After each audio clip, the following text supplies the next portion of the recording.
जे आमदार आपल्याला सोडून गेले, जे नेते सोडून गेले, त्यांच्यासाठी अजून काही जागा आहे का? पत्तीचे दोर कापलेले आहेत की बरं, त्यातले काही तिथेच राहून मदत करणार असतील तर काय प्रॉब्लेम आहे? करणार आहेत का कोण? नाही, मी असेच एक एक शक्यता बघतोय, मी असं काय होणार असं नहीं बोलत है। बोले आप बोले सर पहली बार लोकसभा चुनाव में आप ऐसे थोड़े सामने आइए सामने आइए, ना, सामने एक एक मिनट आता थोड़ा आप होने दो, हिंदी होने दो।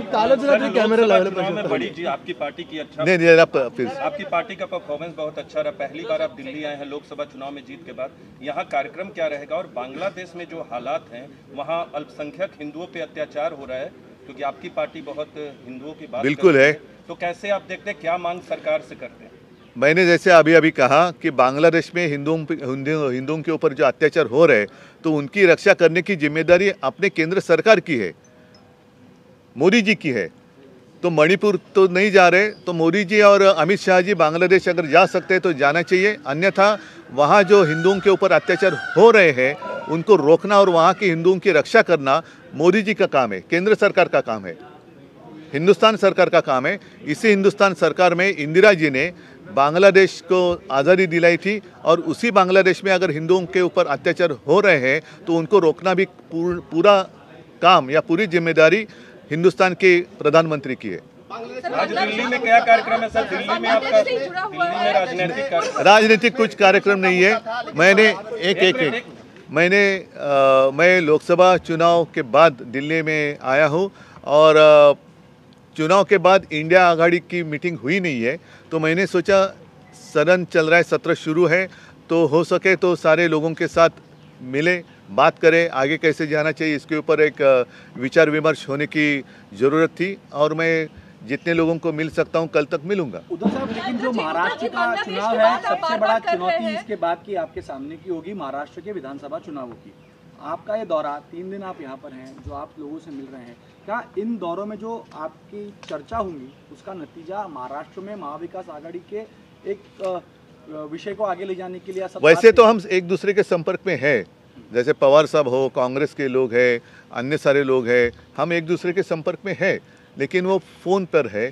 पवार साहब और खैर तो हम महाराष्ट्र के लोग तो मिलते जुलते रहते हैं, लेकिन यहाँ अभी अखिलेश आए हैं, राहुल जी हैं, बाकी हमारे अन्य पार्टी के नेता हैं, ममता दीदी तो बीच में घर ही आई थी, तो हम एक दूसरे के संपर्क में है, ज़रूर है, लेकिन एक बैठकर जो बात होती है और ज़रूरी नहीं कि हर समय पर राजनीति की बात करें, कुछ अपनी बात भी होती है कि अरे कैसे चल रहा है, क्या चल रहा है, तो एक अपनापन होता है उसमें, तो इसीलिए मैं यहाँ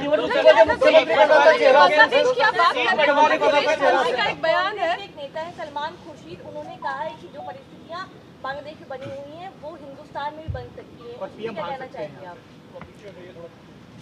बांग्लादेश में जो कुछ घटना हुई है उसका उन्हीं की भाषा में मतलब ये एक रहते 2-3 शब्द है, एक नरेटिव होता है, एक मैसेज होता है, तो वो मैसेज पूरे दुनिया में गया है। और जैसे इजराइल में कुछ हो रहा है, ऐसे बीच में बातें खबरें आ रही थी, वहाँ के प्रधानमंत्री को तो घर के बाहर निकलना मुश्किल हुआ था, भारी संख्या में वहाँ की जनता रास्ते पर सड़क पर उतर कर आई थी। लंका में हुआ, अब बांग्लादेश में हुआ, तो सारे लोगों ने समझना चाहिए कि जो सर्वसामान्य आदमी होता है वो सबसे श्रेष्ठ होता है, बलवान होता है, उसके एक सहनशीलता की मर्यादा होती है, उसका उल्लंघन नहीं होना चाहिए। और जनता का न्यायालय वो सर्वोच्च होता है, तो जनता का न्यायालय का फैसला बांग्लादेश में हुआ है। विधानसभा निवडणुकीत मुख्यमंत्री पदाचा चेहरा असेल सर? एक जुड़ा हुआ सवाल है कि अगर ऐसी स्थिति जिस तरह से आप कह रहे हैं, बेरोजगारी है, युवा अस्वस्थ है, अगर ऐसी स्थिति भारत में पैदा होती है तो उस वक्त क्या हो सकता है, आपका क्या स्टैंड है? नहीं, पहले तो ये प्रश्न जो आप हमें पूछ रहे हैं, तो आपके मन में आशंका क्यों आई कि ऐसी स्थिति हिंदुस्तान में हो सकती है? तो नहीं, मैंने कहा पूरे दुनिया में एक मैसेज गया है।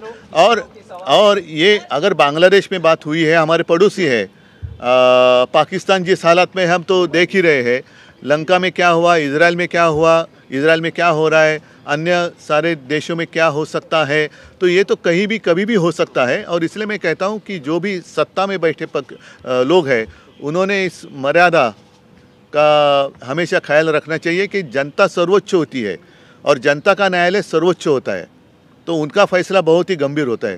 सर बांग्लादेश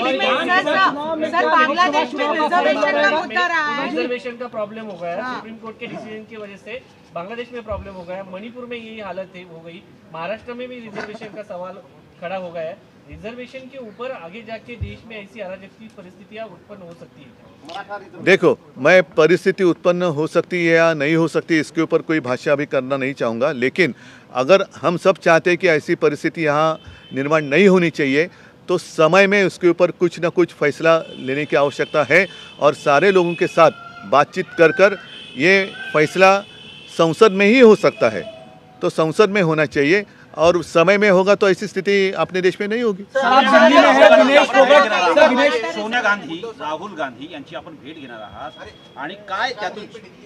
अरे पण मला भेटू तर द्या सर, आप दिल्ली में हैं, मुझे मिलने तो विनेश फोगाट ने जो परफॉर्मेंस दिया है दिल्ली में ही, विनेश फोगाट के खिलाफ, रेस्लर्स के खिलाफ जो चीजें हुई उसको देखने के बाद आज की स्थिति और आज देश का नाम वो ऊंचा कर रही है, देशद्रोही तक उन्हें कहा गया था, उनके खिलाफ कार्रवाई। आता बुलेटिनमध्ये एक ब्रेकिंग न्यूज समोर येते। 3 सप्टेंबर रोजी पोटनिवडणूक होणार असल्याची माहिती समोर येते। राज्यसभेची ही पोटनिवडणूक आता जाहीर झाली आहे। महाराष्ट्रातील 2 जागांसाठी पोटनिवडणूक होणार आहे। यामध्ये उदयनराजे, पियुष गोयल यांच्या जागी पोटनिवडणूक होणार असल्याची माहिती आहे। तर 3 सप्टेंबर रोजी ही पोटनिवडणूक होणार आहे। त्यामध्ये आता कुणाला संधी मिळते ते पाहणं महत्त्वाचं असेल। आतंकवादी कहा गया ना, जैसे आपने कहा, तो यही मैं कहता हूँ कि ये एक इशारा है। बांग्लादेश की जो स्थिति हुई है बांग्लादेश में एक इशारा है सबके लिए और सभी लोगों ने समझना चाहिए कि ऐसे भगवान के ऊपर कोई नहीं है, हम तो इंसान है आणि मराठीमध्ये एक म्हण आहे, देव देतं आणि कर्म नेतं। हे प्रत्येकाचं कर्म असतं, ते ठरवत असतं त्याचं भविष्य।